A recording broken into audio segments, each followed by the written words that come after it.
Hello' everyone, আজি প্ৰথমবাৰৰ বাবে নতুন বস্তু এটা ট্ৰাই কৰিবলৈ লৈছোঁ। কিমান আৰু ওটছবোৰ একে ধৰণৰে খাই থাকিম, সেইবাবে আজি ওটছৰ চিলা বনাবলৈ লৈছোঁ।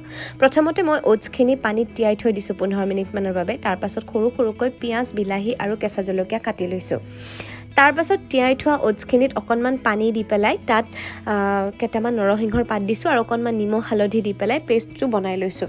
আৰু তাৰপাছত পেষ্টটোত এনেদৰে সৰু সৰুকৈ কাটি লোৱা পিঁয়াজ, বিলাহী আৰু জলকীয়াখিনি দি দিছোঁ আৰু এনেদৰে ধুনীয়াকৈ মিক্স কৰি লৈছোঁ। দেখিছেনে, পেষ্টটো দেখিবলৈ ইমান ধুনীয়া হৈছে।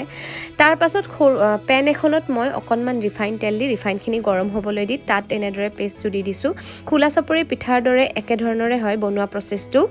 আৰু মই আজি প্ৰথমবাৰৰ বাবে বনাইছোঁ, সেইবাবে ইমান বেছি ভাল হোৱা নাই। 2-3বাৰমান বনাই ভাঙি যোৱাৰ পাছত ফাইনেলি 4 নম্বৰখন এনেদৰে অকণমান ভাল হৈছে দেখিবলৈ।